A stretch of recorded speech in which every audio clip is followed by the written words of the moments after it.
The afternoon sun was blazing over downtown Los Angeles, but inside the upscale bistro known as the Velvet Spoon, the atmosphere was cool, crisp, and incredibly tense.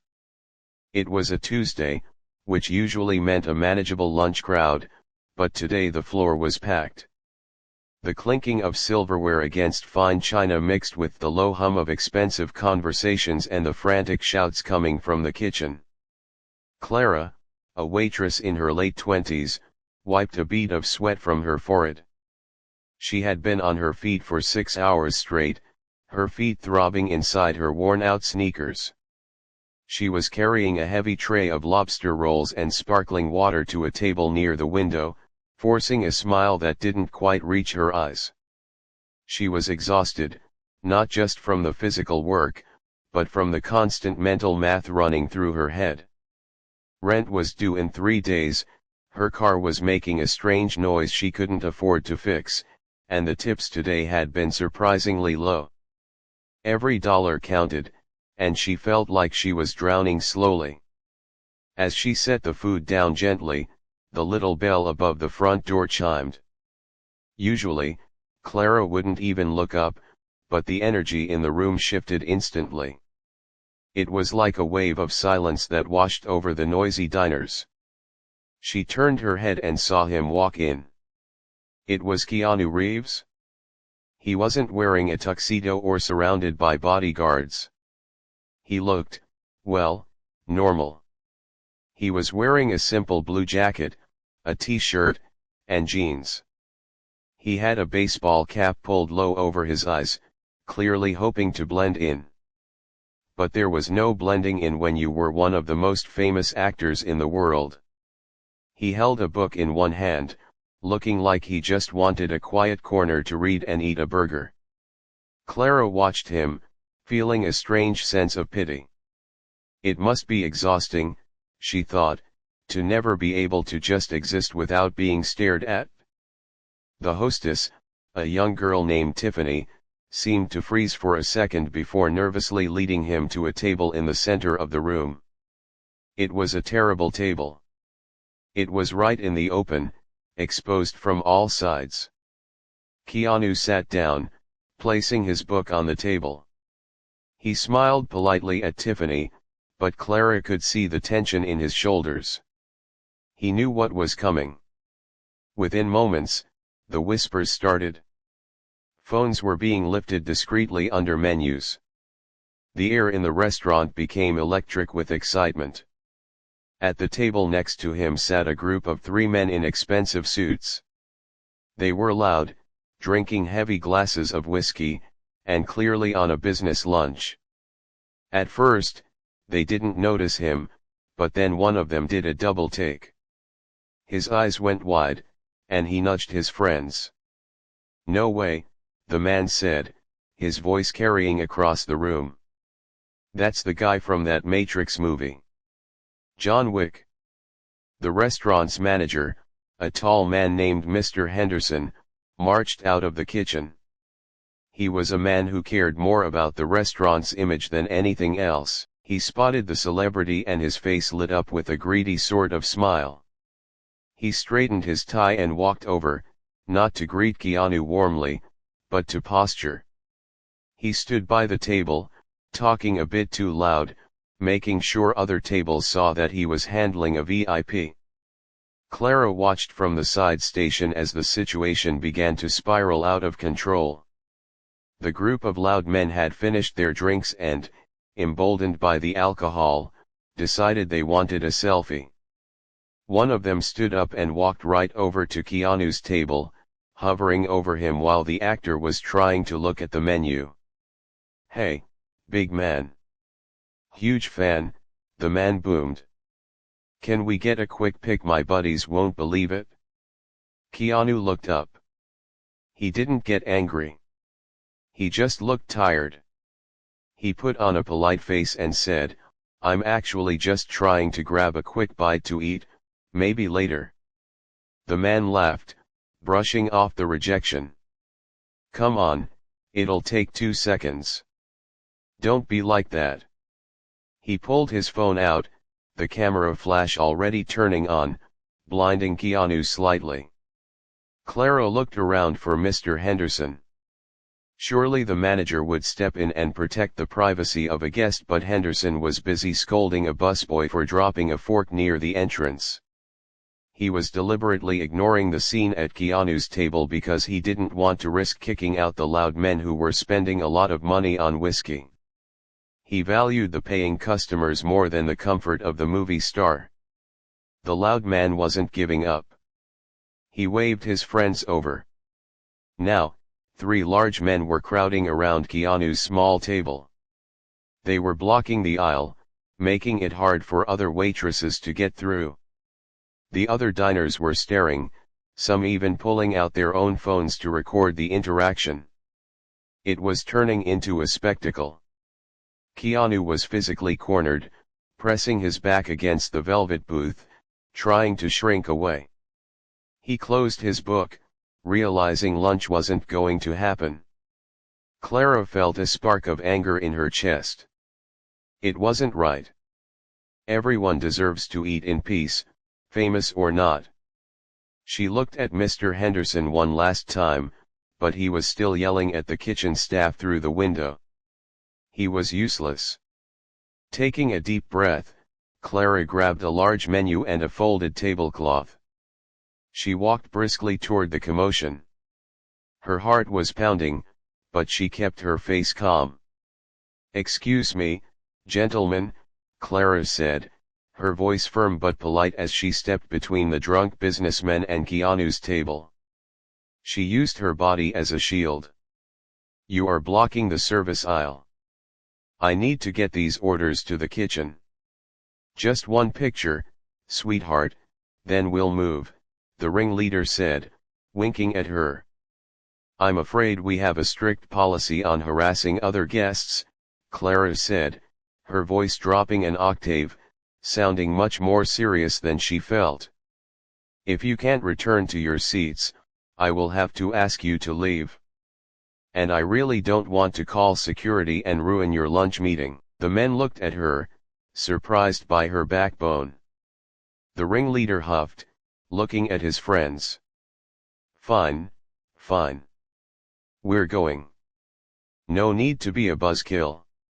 They grumbled and shuffled back to their table, though they kept glancing over.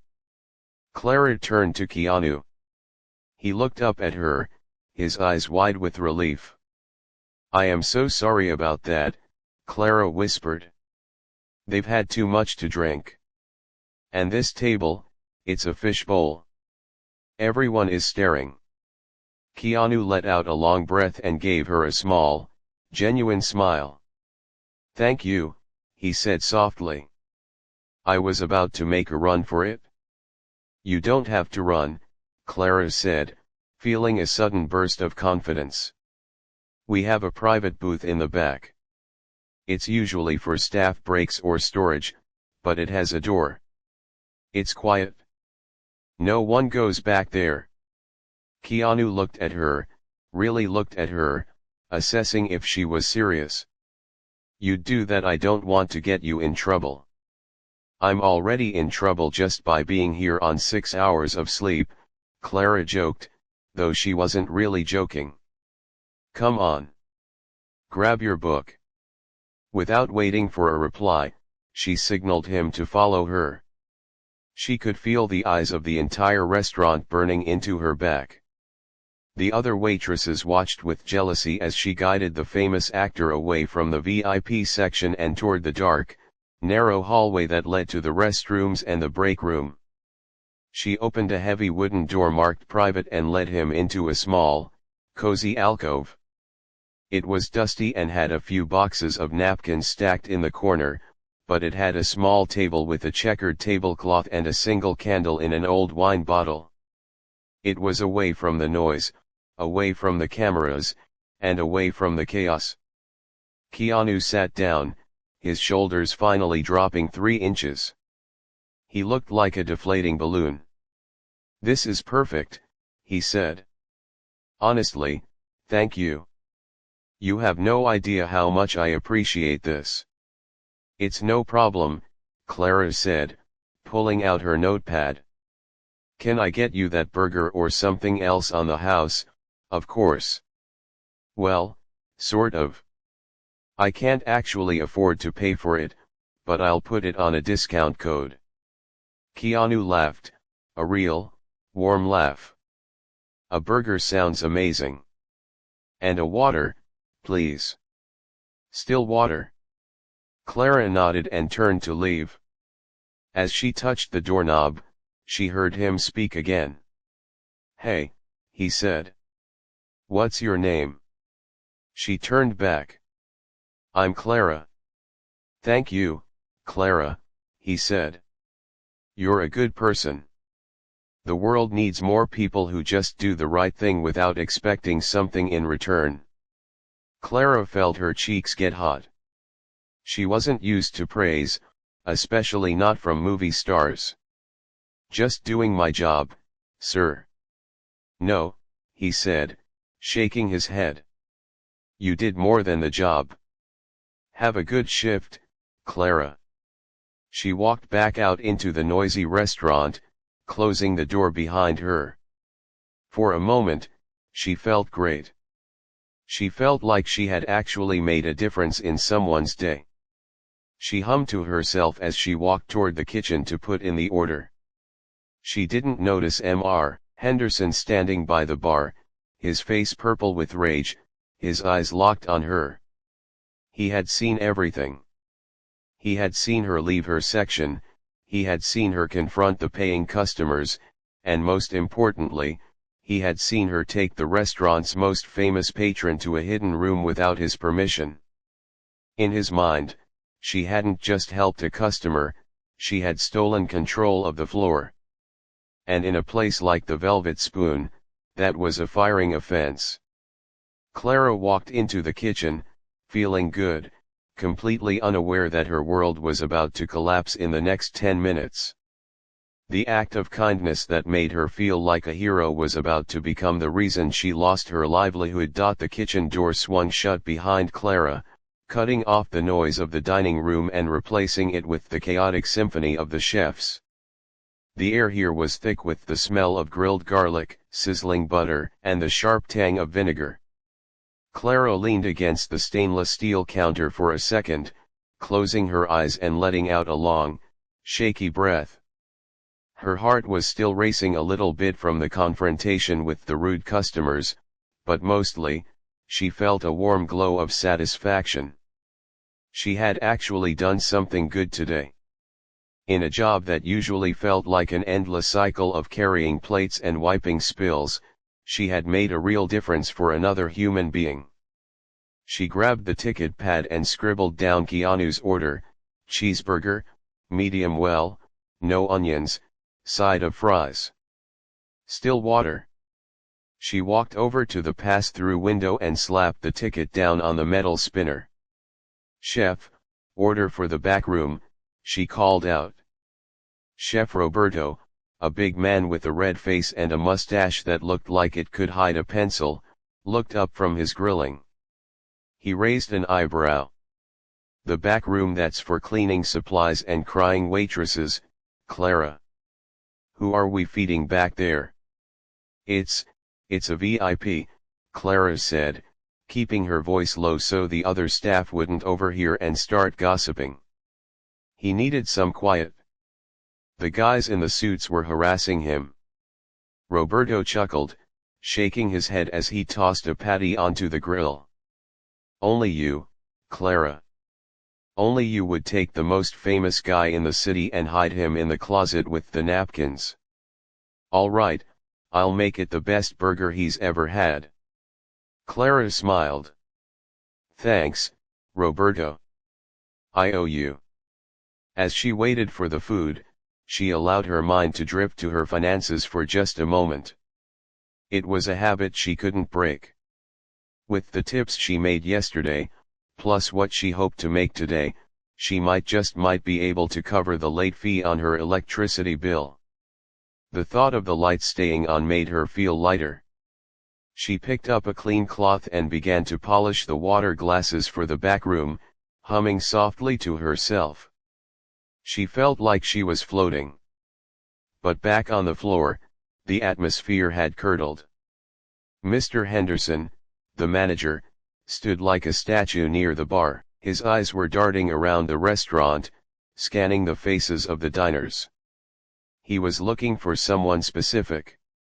He had seen Clara lead the movie star away, and his blood was boiling. To Henderson, the restaurant was a machine, and every part had to move exactly as he programmed it. Clara had taken a wrench to the gears. She had left her section, which contained 3 tables of high-spending lawyers, to play hero with a celebrity. In Henderson's mind, it wasn't kindness, it was theft. She was stealing the opportunity to serve a VIP from him. He marched over to the table where the drunk businessmen were sitting.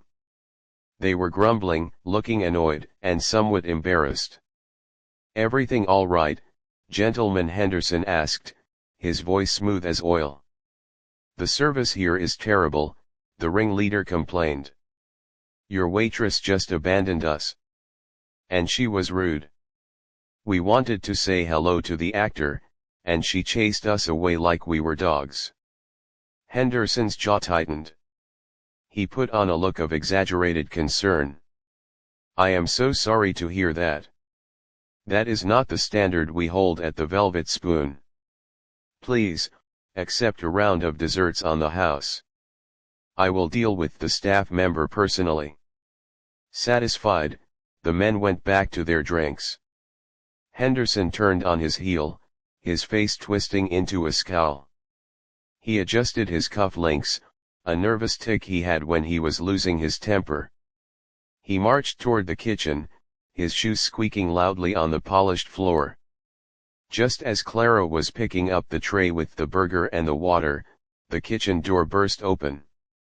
Henderson stormed in, the force of the entry making the door bang against the wall. The kitchen went silent. Roberto stopped flipping the burger. The dishwasher stopped scrubbing pots. All eyes turned to the manager. "Clara," Henderson barked, his voice echoing off the stainless steel walls. Clara froze, the tray heavy in her hands. "Yes, Mr. Henderson." "Put that down," he commanded, pointing a finger at the counter. "Now." She gently set the food down, her stomach dropping. She knew that tone. She had heard it before when glasses broke or when a customer complained about the soup being cold. But this was different. This was worse. "What are you playing at?" Henderson hissed, stepping closer to her. He lowered his voice so the customers outside wouldn't hear, but the anger was still there, sharp and dangerous. "You leave your section empty in the middle of the lunch rush, you insult our paying guests, and then you take a VIP who I should be greeting personally and hide him in a storage closet." He was being harassed, sir, Clara stammered, her confidence from earlier evaporating. Those men were bothering him. He just wanted to eat. "I was just trying to help." "You are a waitress, Clara," Henderson shouted, losing his composure. "You are not the bodyguard, and you are not the manager. You do not get to decide who sits where.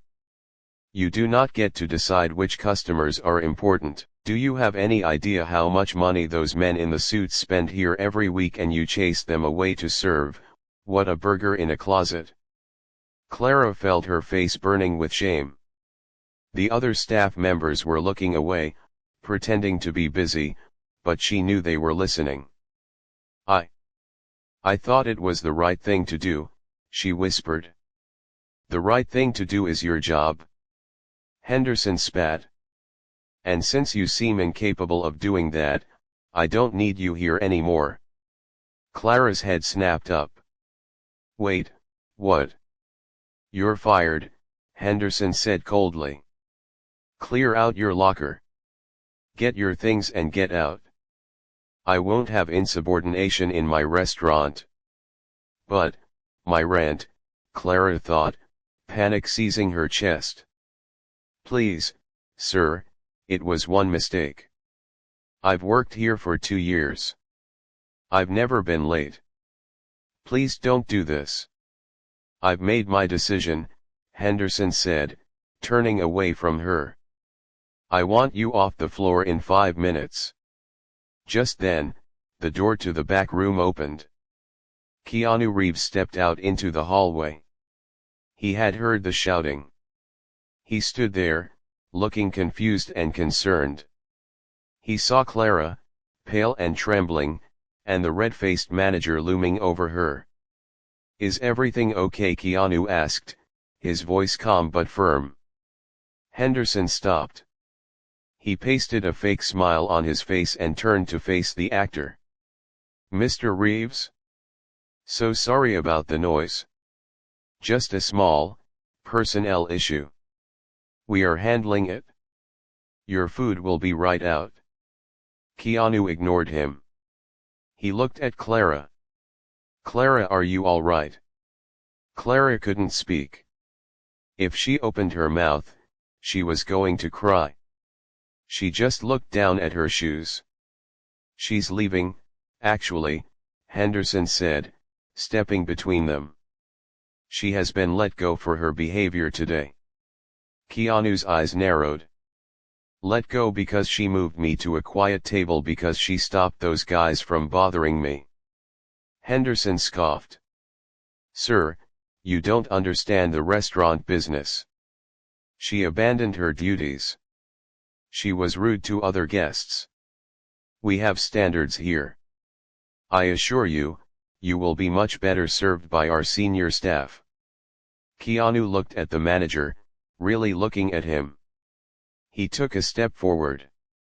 Look, I don't know your standards. But I know that Clara was the only person in this room who treated me like a human being instead of a ticket sale. If anyone is leaving, it should be me. Henderson's smile faltered for a second. He hadn't expected this. He didn't want to lose the celebrity patronage, he just wanted to crush the waitress. Oh, come now, Mr. Reeves? Don't be dramatic. We are happy to have you. Just, let me handle the staff. You handled her all right, Keanu said, his voice hardening. You fired her for being kind. That doesn't sit right with me. Henderson straightened his jacket, trying to regain control. Sir, this is an internal matter. Please, return to your seat. I will have a new server bring you your lunch. On the house, of course. Keanu looked at Clara one last time. There was a deep regret in his eyes. He wanted to fix it, but he could see the stubborn set of Henderson's jaw. He knew there was no talking him out of it. The manager's ego was too big. I'm sorry, Clara, Keanu said softly. Then, to Henderson's surprise, Keanu reached into his pocket, pulled out a $20 bill, and tossed it onto the counter near the untouched food. Keep the change. Actually, give it to her. Keanu turned and walked toward the front exit, passing right by the table of drunk businessmen. He didn't look back. He left the restaurant, leaving the silence of the kitchen behind him. Henderson watched him go, his face turning a shade of purple that matched the restaurant's wallpaper. He spun around to Clara, who was now silently crying, tears streaming down her face. Look what you did! Henderson yelled. You scared off the best customer we've had all year. Get out. Get your stuff and get out of my sight before I call the police. Clara didn't argue. She didn't beg again. Her spirit was broken. She took off her apron with shaking hands and hung it on the hook. She grabbed her bag from her locker, not even bothering to check if she had left anything behind. She walked out of the kitchen, through the dining room where the whispers were now flying, and out the front door. The sun was still shining, but Clara felt cold. She stood on the sidewalk, clutching her bag to her chest. People rushed by, laughing and talking on their phones, going about their normal lives. Clara felt like she was standing on an island, separated from everyone else. She looked at her watch. It was only 1:30 p.m. She should have been working for another 5 hours. She should have been making money. Now, she had nothing. Stupid, she whispered to herself, wiping her eyes with the back of her hand. It was so stupid. Why did I get involved? Why didn't I just stay at my tables? She looked at the $20 bill in her hand. It was crumpled where she had squeezed it. It wasn't even enough to cover the bus fare home and a meal. She shoved it into her pocket and began to walk. The city felt huge and loud, a machine designed to chew her up and spit her out. She had lost her job because she tried to be decent. It felt like a cruel joke. As she walked, the reality of her situation began to sink in like a stone in water. No job meant no paycheck next week. No paycheck meant no rent. Her landlord, Mr. Gable, was not a forgiving man. She could already see the eviction notice taped to her door. She could see the dark apartment and the empty refrigerator. She walked aimlessly for blocks, her feet hurting even more now that the adrenaline had faded. She found herself sitting on a bench in a small park a few miles away. She watched a squirrel darting around a tree trunk, looking for nuts. At least the squirrel was free. At least it didn't have to answer to a manager like Henderson. Clara pulled her phone out of her pocket. She stared at the screen, scrolling through her contacts. Who could she call? Her mom? No, she had enough problems of her own. Her friends, they were all struggling too. She was alone. She put the phone away and rested her head in her hands. The shame was heavy, sitting right on top of her chest. She felt foolish for thinking that doing the right thing would matter. In the real world, doing the right thing just got you fired. She thought about Keanu's face, the way he apologized before he left. At least he tried, she thought. At least he's not a monster like Henderson. But as the afternoon wore on, the sun began to dip lower in the sky. Clara knew she couldn't sit on the bench forever. She had to go home. She had to face the music. She stood up, her knees stiff, and started the long walk to her apartment. Every step felt heavier than the last, dragging the weight of her ruined day behind her. She was broke, unemployed, and hopeless. It was the lowest point she had reached in a long time. She just wanted to close her eyes and make the world disappear. She had no idea that the world was about to come knocking on her door in a way she never could have expected. The walk home felt longer than any walk Clara had ever taken. It was only about 3 miles from the restaurant to her apartment building, but with every step, her legs felt heavier, as if she were wearing lead boots. The city streets were crowded with people rushing to get home or heading out for the evening, laughing and talking on their phones. Clara moved through them like a ghost, invisible and silent. The sun was starting to set, painting the sky in shades of orange and purple, but Clara couldn't bring herself to look up at it. Usually, she loved this time of day in Los Angeles, but tonight, the beauty of the city just mocked her. She passed a coffee shop where people were sitting on the patio, sipping expensive drinks and typing on laptops. She passed a grocery store with a display of fresh fruit out front, things she couldn't afford to buy even when she had a job. Her feet throbbed inside her sneakers. She had been on them for nearly 8 hours, and now the adrenaline that had kept her going was fading, leaving her with a deep, aching tiredness. She could feel a blister forming on her heel, rubbing against the back of her shoe with every painful step. But the physical pain was nothing compared to the tight knot in her stomach. By the time she reached her apartment building, The street lights had flickered on. Her building was an old, faded brick structure with a broken buzzer system. She lived on the third floor, and unfortunately for her, the elevator had been out of order for 3 months. She gripped the cold metal handrail and dragged herself up the stairs, counting the steps just to keep her mind off the emptiness in her bank account. When she finally reached her door, number 304, she stood there for a long moment. She fumbled in her bag for her keys, her hands shaking slightly. She felt a strange resistance to going inside. It wasn't that her apartment was bad, it was small and cluttered, but it was hers. It was her safe space. But tonight, going inside meant admitting that her life had fallen apart. It meant facing the reality of her situation without the distraction of the noisy streets. She pushed the door open and stepped inside. The air was stale and smelled a little bit like old dust. She dropped her bag on the floor and didn't even bother to take off her shoes. She just walked over to the small, round dining table and collapsed into a chair. She sat in the dark for a long time, listening to the hum of the refrigerator and the muffled sound of traffic outside. After a while, the silence became too loud.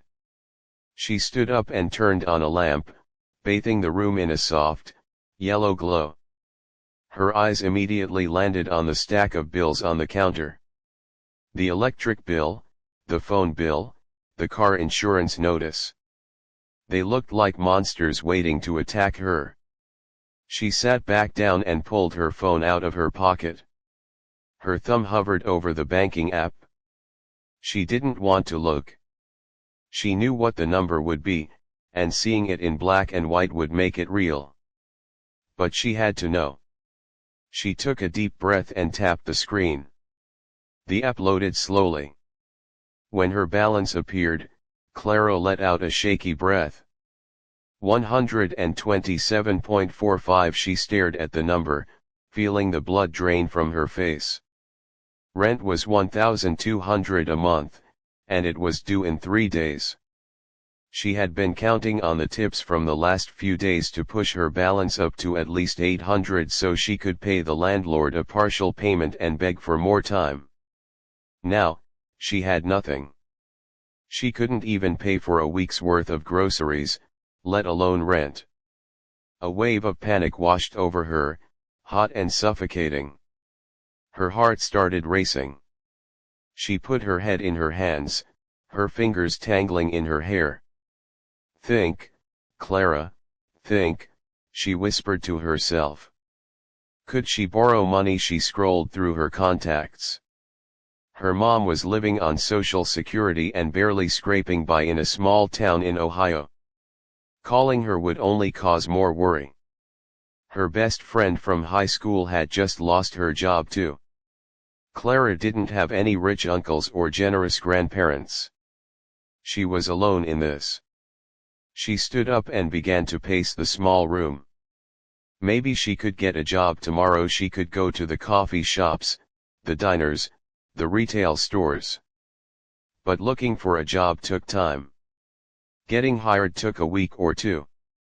Even if she found something tomorrow, she wouldn't get a paycheck fast enough to stop the landlord from knocking on her door.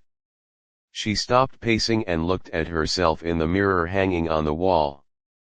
Her eyes were red, her hair was messy from the wind, and she looked exhausted. "Why did you do it?" she asked her reflection. "Why couldn't you just stay at your tables?"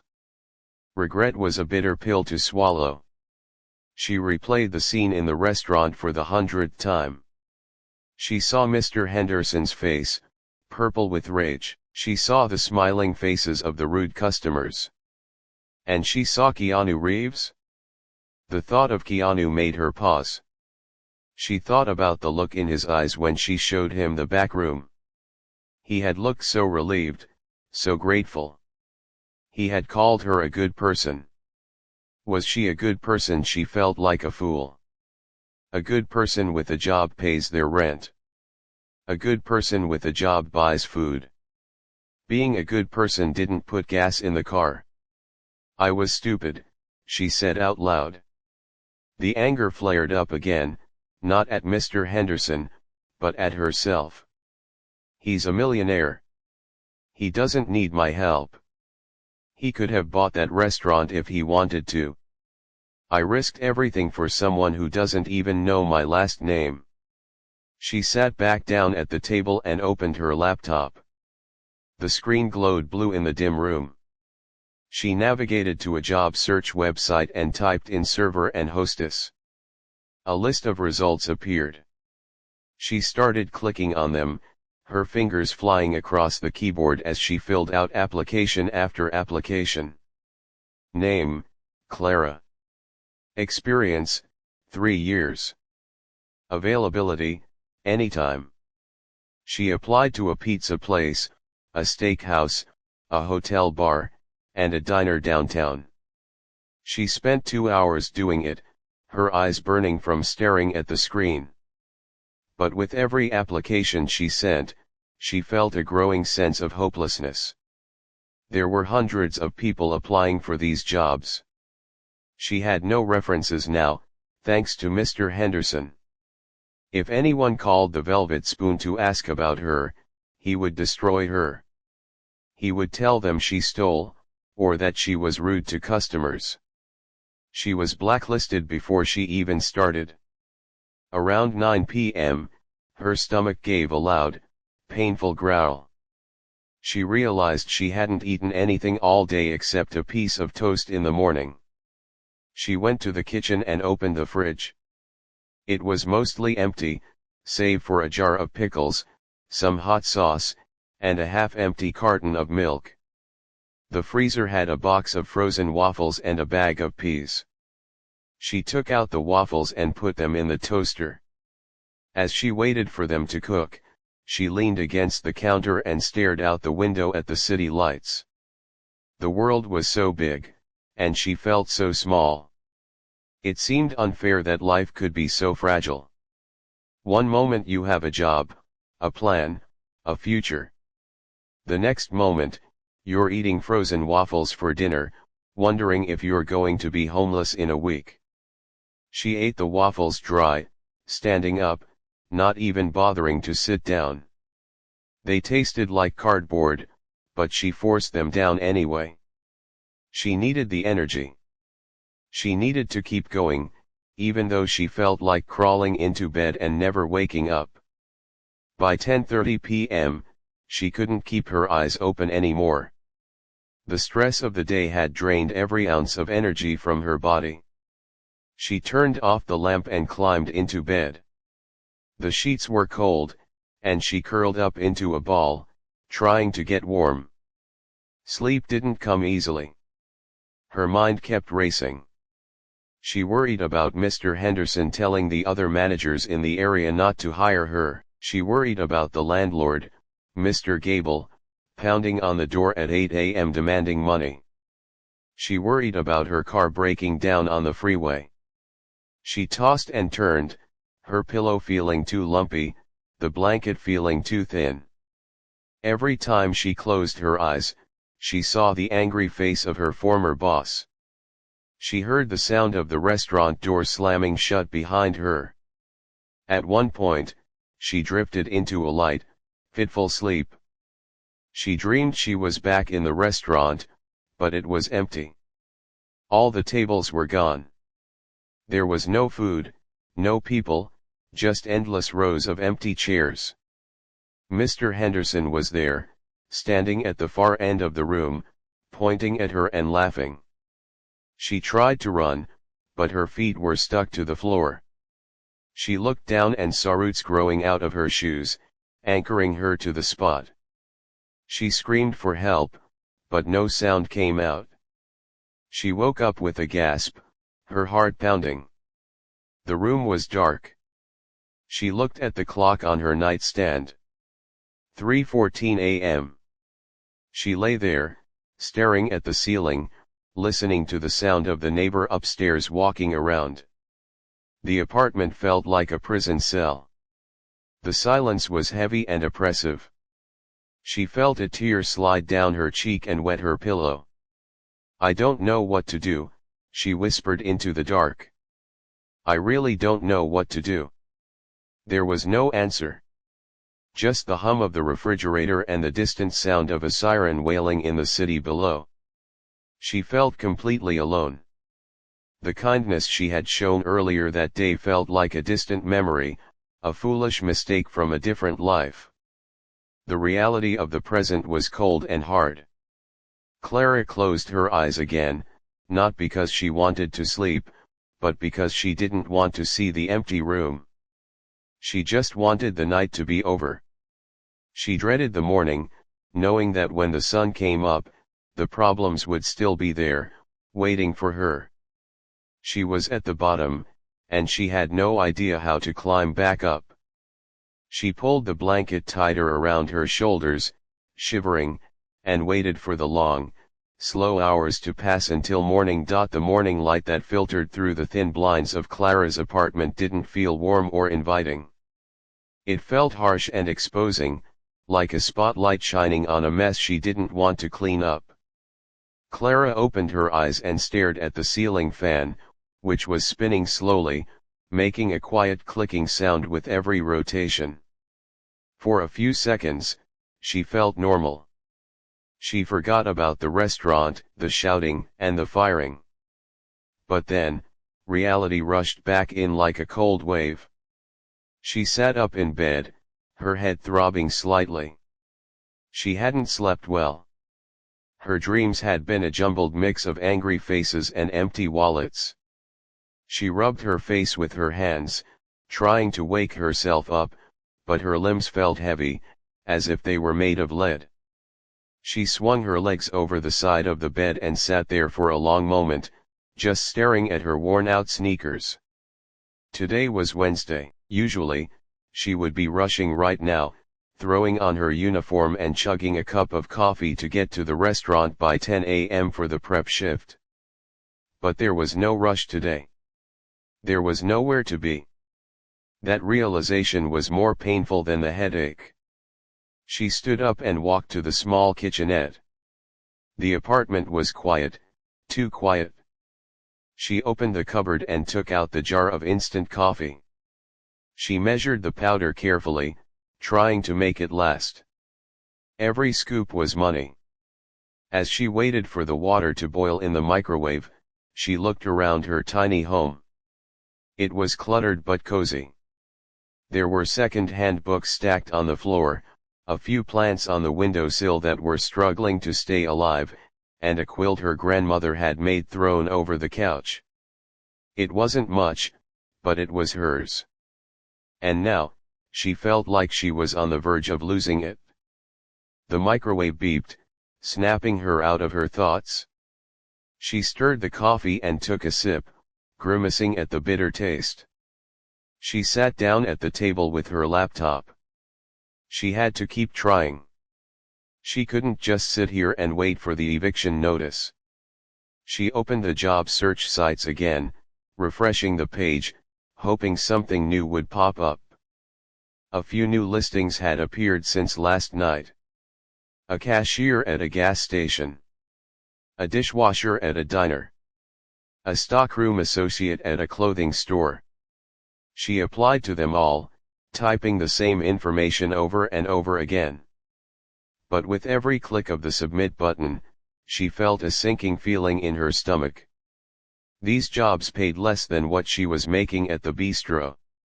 Even if she got hired, which wasn't guaranteed, she would be struggling even more. And the reference check, that was the dark cloud hanging over her head.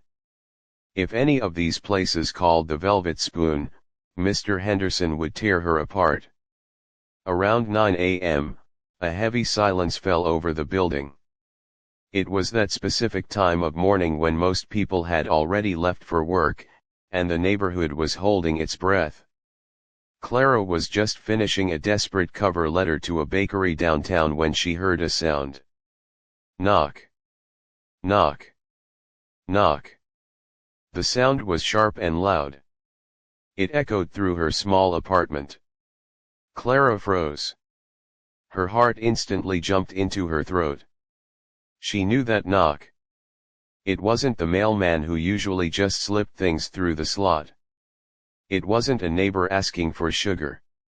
It was the heavy, authoritative knock of someone who meant business. "It's him," she whispered. It was Mr. Gable, the landlord. He was early. Rent wasn't officially late until Friday, but sometimes he came by early to intimidate tenants. Clara felt panic rising in her chest. She looked around the room, as if she could find a place to hide. She didn't have the money. She didn't even have a partial payment. What was she going to say? Knock. Knock. Knock. Louder this time. "Clara, I know you're in there." The voice wasn't Mr. Gable. It was deeper, smoother, but still firm. Clara frowned. She stood up slowly, her legs shaking. She walked to the door on tiptoes and peered through the peephole. She expected to see Mr. Gable's round, angry face. Instead, she saw a man she had never seen before. He was tall and thin, wearing a very sharp, gray suit. He held a leather briefcase in one hand and was adjusting his tie with the other. He looked like a lawyer, or maybe a banker. He looked completely out of place in her dusty, dim hallway. Clara hesitated. She wasn't expecting anyone. Could this be a process server, someone handing her legal papers, or maybe a scammer? She unlatched the chain lock and opened the door just a crack, leaving the security chain in place. "Can I help you?" she asked, her voice trembling. The man turned to face the door. He didn't look like a scammer. He looked incredibly professional. He had kind eyes behind a pair of glasses. "Good morning," he said. "Are you Clara?" "Who are you?" Clara asked, not opening the door any wider. "My name is Thomas," the man said. He reached into his jacket pocket and pulled out a business card, holding it up to the crack in the door. "I'm a personal representative for Mr. Keanu Reeves."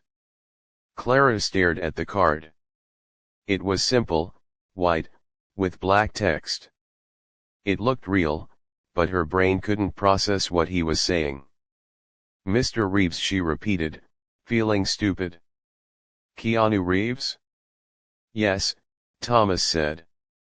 "May I come in? I have something for you." "It won't take long." Clara's mind was racing.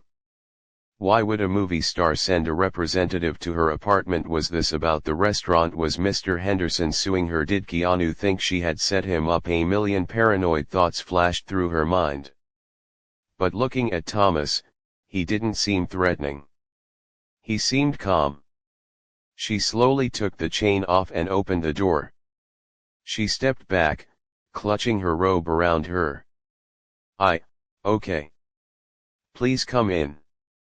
Thomas stepped inside. He didn't look around the apartment with judgment, he just nodded politely. He placed his briefcase on her small dining table. The contrast between his expensive suit and her chip table was jarring. "First of all," Thomas said, turning to face her, "Mr. Reeves asked me to express his deepest apologies for what happened yesterday. He was very upset to learn that you lost your job because of him." Clara felt tears prick her eyes. "It wasn't his fault," she said quickly. "It was my manager. He's a difficult man." "Mr. Reeves is aware of the situation," Thomas said. "He actually went back to the restaurant this morning to speak with the manager, but, let's just say it didn't go well. Mr. Reeves is not one to cause a scene, but he was very angry on your behalf." Clara leaned against the wall, shocked. "Keanu went back for her. He wanted to make sure you were taken care of," Thomas continued. "He clicked the latch on his briefcase and opened it. He was horrified that you were punished simply for being kind. He believes that decency should be rewarded, not punished. Thomas pulled out a thick, white envelope and a folder. He held the envelope out to her. "This is for you," he said. Clara took the envelope. It was heavy. Her name was written on the front in black marker. It was definitely Keanu's handwriting. She recognized the slight slant from the autograph she had seen years ago. Her hands were shaking so badly she almost dropped it. "Open it," Thomas said gently. Clara tore open the seal. Inside, there was a folded piece of paper and something else thick and hard. She pulled out the paper first. It was a handwritten note on high-quality stationery. She read the words aloud, her voice whispering, "Clara. I couldn't stop thinking about you getting fired yesterday. It made me sick to my stomach. You treated me like a human being when everyone else saw a photo opportunity. You didn't ask for anything, and you lost everything because of it. That isn't right. I can't fix the world, but I can fix this for you. Please accept this help as a thank you for restoring my faith in people. K." Clara wiped a tear from her cheek.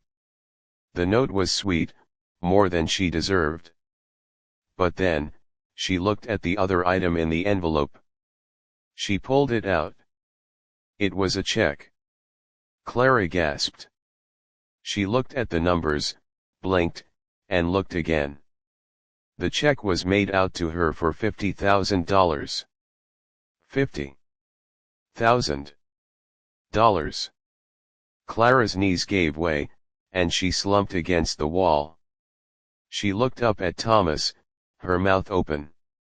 This has to be a mistake," she stammered. "I can't take this. This is too much." Thomas smiled softly. "It is not a mistake, Clara. Mr. Reeves insists. He knows money doesn't fix the unfairness of what happened, but he hopes it buys you the freedom to find a path that makes you happy. You don't have to worry about rent for a long time." Clara looked down at the check again. The zeros blurred through her tears. This was more than a year's salary. This was her rent paid. This was a new car. This was her life back. "But, why?" she cried. "I just moved him to a table." "You did more than that," Thomas said seriously. "You stood up for him when no one else would. And he remembers that." However, Thomas paused, tapping the folder he had placed on the table. "The money is just the start. Mr. Reeves doesn't just want to write a check and walk away. He feels responsible for your career path being interrupted." Clara looked at the folder. "What do you mean?" Thomas opened the folder and slid a single sheet of paper across the table toward her. "Mr. Reeves owns a small film production company. It's a quiet operation, not a big Hollywood studio. He recently fired his head of client relations because, well, let's just say they weren't very kind to people. The position is open." Clara stared at the paper. It looked like a job contract. "He wants you to take the position," Thomas said, his voice steady. "The job is flexible. It pays very well. You would be managing communications and hospitality for his film sets. You would be in charge of making sure people, actors, crew, guests are treated with the same respect you showed him. He specifically requested that the salary be enough to ensure you never have to worry about tips again." Clara looked from the contract to Thomas, and then back to the check. The room felt like it was spinning. Yesterday, she was a fired waitress with 127 to her name. Today, she was holding a check for $50,000 and a job offer from a movie star. "I don't understand," Clara whispered. "I'm just a waitress. I don't know how to run a production company office." "You know how to take care of people," Thomas said. "That's the only skill that matters to him. He'll teach you the rest. He believes in you, Clara. He wants to give you the fresh start that manager stole from you. Clara sat down slowly in her chair. She looked at the check one more time. The reality of it was sinking in, seeping into her bones. The crushing weight of the last 24 hours, the fear of eviction, the shame of being fired, the panic of the future suddenly evaporated. She could breathe again. Tell him thank you, Clara said, her voice breaking. Tell him I don't know what to say. You don't have to say anything right now, Thomas said, closing his briefcase. Just take the day to process this. I can come back tomorrow to go over the contract details. But the money in that envelope is yours, clear and free. Spend it, save it, do whatever you need to do to feel safe again. Thomas stood up and walked to the door. He paused before leaving. Oh, and one more thing from Mr. Reeves, he said, turning back with a small grin. He says, enjoy the burger next time. I think he meant that he owes you a proper meal. With that, Thomas nodded, turned, and walked out the door, closing it softly behind him. Clara sat alone in her quiet apartment again. But now, the silence didn't feel empty.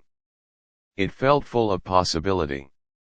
She looked at the check in her hand. It was real. She looked at the contract on the table. It was real. A laugh escaped her throat, a bubbling, hysterical sound. Then she started to cry, but these weren't tears of sadness. They were tears of pure, overwhelming relief. She stood up, walked to the window, and pulled the blinds all the way up. The sun was shining brightly now. It wasn't mocking her anymore, it was lighting the way forward. She looked down at the street. She could see Mr. Gable, the landlord, walking toward the building. He looked grumpy, probably coming to harass her. But Clara didn't panic. She picked up the check, waved it in the air slightly, and a smile spread across her face. Come on up, Mr. Gable, she whispered to herself. I've got a surprise for you. The morning wasn't just survivable anymore. It was the start of something entirely new. And the best part was, she knew exactly who to thank for it. She grabbed her phone, opened her contacts, and hovered her finger over the name of the only person who would understand how crazy this all was. She was going to call her mom. And this time, she wasn't going to ask for help. She was going to tell her she was coming home for a visit.